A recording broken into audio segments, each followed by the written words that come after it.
Take 2, fuck's sake, the first file got corrupted. Okay, hello again, well, not again, but still. Hello and welcome to the complete guide to Ash and Ash Prime. So, first things first, the means of acquiring regular Ash is by farming Grenier Manics. Each pot is on about a 30% drop chance, but Manics aren't the easiest thing to farm. So, if you've had your Twitch account linked to your Warframe account a few days ago when Tanakon was still around, you go and go on Ash Prime for free, given to you by DE, and they got Prime too. So, let's just compare regular Ash to Ash Prime. Where is he? There he is. So, Ash Prime comes with 150 armor, 100 energy, 150 health, 125 shields, and a sprint speed of 1.2. While regular Ash has only 65 armor, 100 energy, 150 health, 100 shields, and a sprint speed of 1.15. So as you can obviously see, Ash Prime is statistically better. In terms of polarities, regular Ash comes with 2 Vs, while Ash Prime comes with 2 Vs and a dash, and they both have a V in the aura slot. Now let's take a look at the builds. This is a 5 forma build. It's a bit much, I know, but if you wanted a 1 forma build, you can just do, where is it? This is your baby 1 forma build.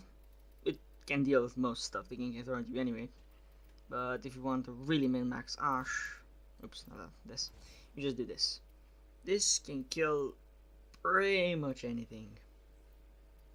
But before we talk about the builds in depth, let's talk about Ash's abilities. So, Ash's passive is kind of a hemorrhage. Bleeds inflicted on enemies, deal more damage and lasts longer. This synergizes really well with weapons, especially weapons that use hunted munitions and the rest of his kit. His first ability is Shuriken, so he's a weeb. He just throws a Shuriken, Shuriken deals damage, and bleed. There's 2 Shurikens, that's it. Smokescreen, you go invisible and stagger enemies around you. The stagger radius scales with power range, and the duration scales with power duration. Ash's third ability is Teleport. You teleport behind the target, staggering it, and opening it up to finisher. The finisher window is kind of small, but you can work with it. And Ash's final and most powerful ability is Blade Storm. So Ash goes into a state of deep focus, and then he projects a couple of Ash goes into a state of defocus, and he marks enemies. And when recasting, these marked enemies will be attacked by clones, dealing bleed damage and finisher damage as well. Well, first finisher damage, then bleed damage.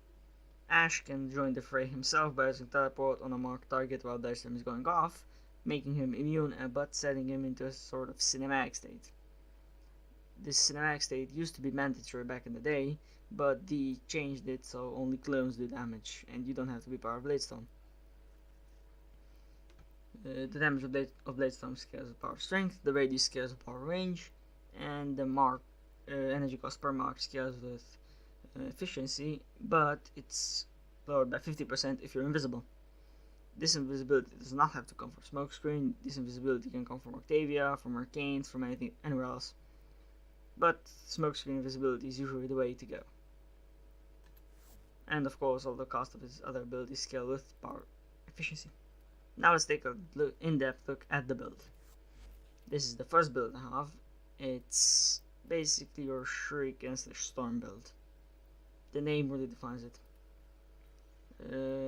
So let's go. Steel Charge is the aura for the mod capacity and power strength. Not power strength, fuck. Melee damage, which also Bladestone scales with this, which makes Bladestone deal even more obscene damage. Power drift because of more power strength, and chances to resist knockdown can always be nice. Hunter Adrenaline for energy, Transient Fortitude for power strength, Prime Flow for energy max, Prime Continuity to give us more Smokescreen duration, kind of counteract this. This is an augment slot. You can put any augment you want in here. I personally recommended this build, either Seeking Shuriken or Rising Storm, but you can even put Fatal Teleport in here. I wouldn't recommend Smoking Shadow though. Smoke Shadow. It can work, but not. I have another build for that. Streamline for more efficiency, and then Umbral Vitality and Umbral Intensify for that obscene obscene amount of health and power strength. And Arcane Fury and Arcane Trickery, because these two work really, really well with Bladestorm. Now let's take a look at the smokescreen build, which is this. You basically type in here, you see duration, and you put in everything that doesn't have minus duration on it. And there's your smokescreen build. It also comes with Seeking Shuriken, Burn Flow, and Vitality. And Adrenaline for that extra bit of edge. Still charges the aura and power for some power strength. Then what I have here is a really, really interesting build. This is what I call kind of a support Ash build. Kind of, you'll see when I get into it. Still charges the aura, Endurance Drift this time for energy max and perk velocity. Stretch for ability range, because we're going to be using Fatal Teleport a lot. Same for Overextended. You don't need power strength in this build, I think, because this will just deal more finisher damage, and the finisher damage doesn't scale with power strength. And then you have Prime Continuity for duration, Blindfold for energy max, Streamline for efficiency, Vitality for health, and then since you already have this much range, you might as well use Smoke Shadow and make your allies invisible too, because this puts the stagger / smoke shadow radius at 23 meters. So as long as you're in close proximity to your allies, you're going to make them invisible for 8 seconds, which is not affected by nullifiers. So if your allies walk in the nullifier or they're invisible, yeah, they are not going to get de-invisible, or the invisibility is not going to drop. But personally, unless I'm running with a coordinated squad, I'm not going to use this build. Also, as you might have seen, this build has Arcane Trigger and Arcane Ultimatum, because I'm going to be spamming Teleport a lot and finishing enemies off. But more often than not, I'm going to be running with this build. This is a really, really powerful build, pretty much suited well for anything. And yeah, let's showcase, I guess. Get some energy. I don't have many things. And here's Scan, fuck's sake. I think I have some lances. I have heavy gunners. Good. Let me just get 20. The AI is gonna be paused. But Bladestone doesn't care. First of all, armor stripping capabilities. This strips 100% of the armor. Like see. The red health bar means it's only health, not armor. So yeah. And it also strips the armor after them. Now there's Bladestone. And they should all be dead. Either by bleed damage or just to the finisher damage. And there we can see Arcane Trickery working. And this is pretty much what you're going to be doing with this build. Going invisible, killing people, and just moving on, I guess. And once you... derp. Massive derp, in fact. And I was about to say, once you get the invisibility from Arcane Trickery, you're not even going to have to use Bladestone anymore. But now I want to showcase a really, really interesting thing, which is the difference between having and not having Arcane Fury. Oops, not 14. 4. Let me simulate that. So now, this is going to be the difference between not having and having Arcane Fury. Let me just... First I'm going to showcase it with Arcane Fury, I guess. Go invisible. You're going to see here 3,000, 7,000, 3,000, and then 7,000 again. He didn't die. But now, as you can see up there, I have Arcane Fury procced. So if I can mark this guy... Oh shit, I marked it. Fuck's sake. Radio. Idiot. Oops, not these guys, this. Fuck. 4. Let me just get some energy while I'm here. I have enough energy not to use smokescreen. What the What the fuck? Okay. Maintenance time. I forgot to kill them off, didn't I? Let's just kill them. Okay. Whew. Derps aside, let's go. So, again, not having Arcane Fury, 3,000, 7,000, 3,000. He did not die. Now let me showcase that with Arcane Fury. I'll position myself somewhere. 12,000, 18,000, 8,000, and he's dead in one Bladestone. That's kind of the difference.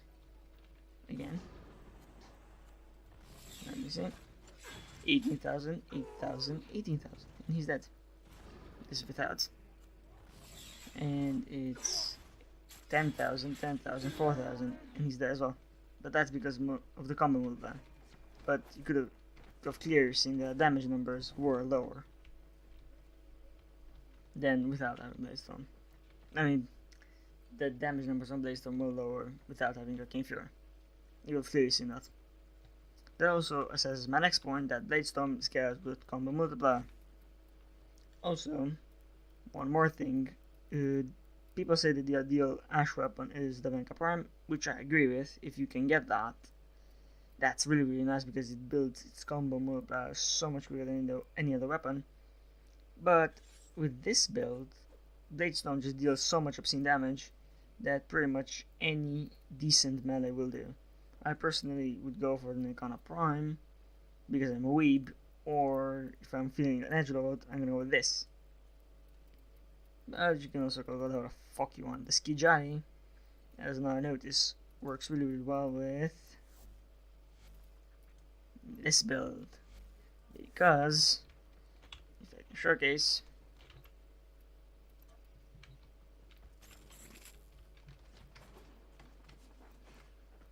When I finisher them, you know that this weapon makes you invisible on a finisher.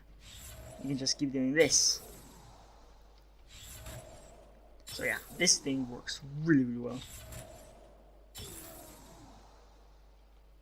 to keep you permanently invisible. I also had proc of Arcane Tricker there, but not that extra Arcane Ultimatum. Oh yeah, also with this build, you'd want a rank 3 Arcane Ultimatum, but I just don't have one. I have a rank 2 one. On rank 3 you're going to be getting 600 bonus armor for 20 seconds and Arcane Revive each time you do a finisher. So you can obviously see why this is really really good. I'm going to be working my way towards that. But this kind of marks the end of the video. This is kind of all I want to talk about. So yeah, go out there if you've earned Ash Prime and just murder lives of many many enemies. And kind of work your way towards this build because this is pretty much an endgame build.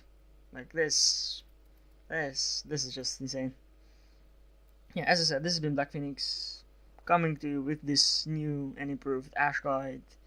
Have fun, have loot I guess, and bye bye.